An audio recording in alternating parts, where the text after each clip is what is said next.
Assalamu alaikum and welcome to the Seed Talks. I'm Dr. Alisha. Today I'm going to describe John Donne as a love poet. Love poetry of John Donne reflects his early age experiences.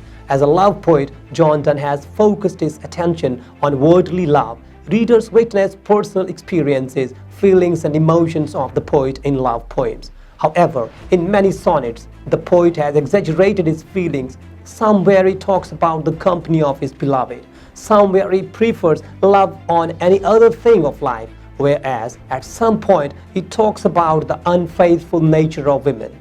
Nevertheless, later on he changed his attitude. Collection of divine poems is the mirror of spirituality.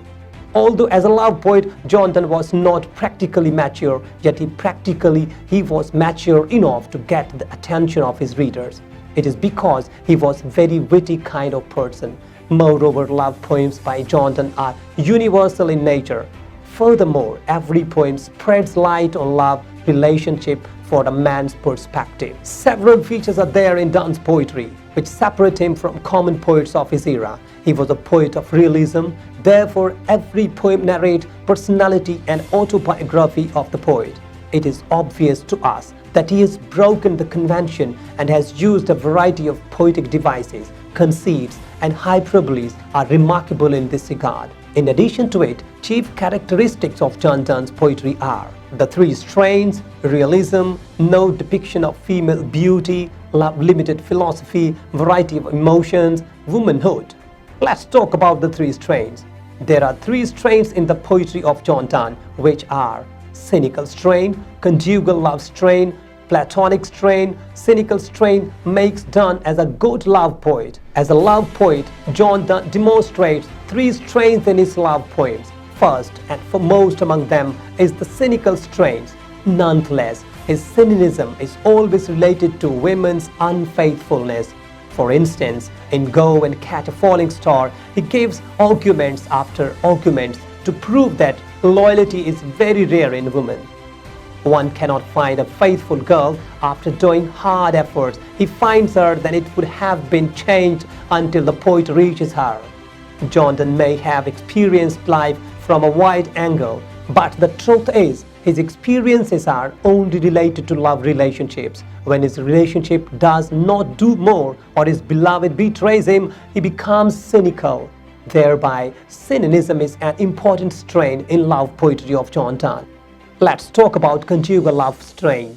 John Donne finds peace and harmony in love. He sees it as a passion instead of a nasty work. Numerous poems of John Donne depict this strain. For instance, Valediction of Weeping and a Valediction of Forbidden Mourning are about spiritual peace. As a love poet, John Donne has proved that love is a part of life, and without it, life is barren and useless. Whenever he remembers his beloved, he attains peace and serenity. He cannot forget her, nor the moments which he has spent with her. Thus, a bundle of poems contains the conjugal love strain. Let's talk about the platonic strain. It is the last but the most important love strain. Love is love, whether it is made before marriage or after. There is always spirituality in it. Donne has improved this strain and written divine poems to exemplify. In The Sun Rising, the poet considers love as the best thing on this planet. Similarly, in Canonization, he takes love as a holy passion. Hence, this strain is entirely opposite to cynical strain. Apart from these strains, John Donne has a variety of moods. In every poem, it is different. Indeed, these strains. Let's talk about John Donne as a poet of realism. Conventional poems were not original. They were about fairies, and that too copied from other languages. John Donne and Ben Jonson were against the tradition. They wrote poetry which was based on reality.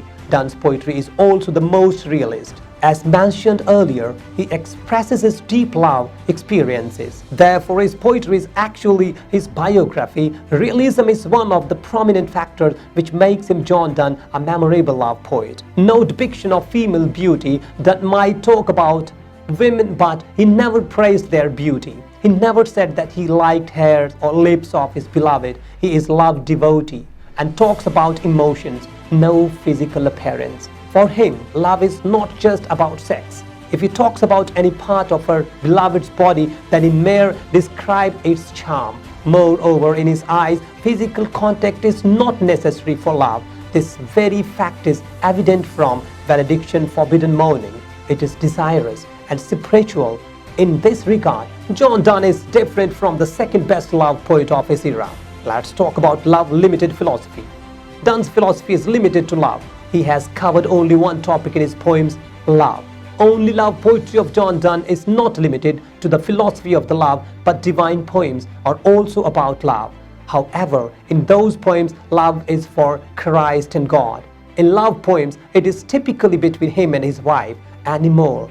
Thus, he has no worldly philosophy. He never touched politics or other social issues of his society, nor does he mention any sophisticated philosophy in his poems. He is best in one and only the topic, love. His approach in this regard is Platonic and Petrarchan, where love for the body is not considered love but lust. Pure love is of the soul. Thus, it is another trait of John Donne which makes him overall best love poet. Let's talk about the variety of emotions. Songs and sonnets are all about emotions. What makes him the best poet of every century is his wide range of emotions. No previous writer or poet has such a long list of emotions as John Donne has. List of his love affairs is also long. He has spent time with many women. Some relations were temporary, whereas some were everlasting. What he experienced, he expressed it in form of poetry. Therefore, every line, each word, and every single poem of John Donne is full of emotions. Hence, this capability of John Donne also separates him from masses and helps him to gain the title of Best Love Poet. Woman who describes Donne as love poet. Donne's word might be limited to one woman, yet his attitude towards women is different in every poem.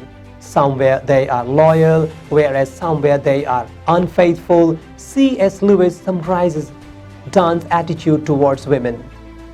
Contempt for women is the dominant note of Donne's love poetry. In true senses, it is a wrong statement. John Donne follows Petrarchan dogma, in which beloved is really worthy of love. In Go and Catch a Falling Star, he is against women nature, but a majority of Donne's poem is about love from both sides. In most of the cases, he does not degrade women but respects them. Undoubtedly, in his early poems, his attitude was rough as well as cynical, but later on, it was much improved. To conclude, John Donne has not studied love, but experienced it. He does not advise his reader, but he speaks the truth. He leaves everything on his reader to decide whether he is right or not. Donne's greatness lies within the expression of feelings and his philosophy of love.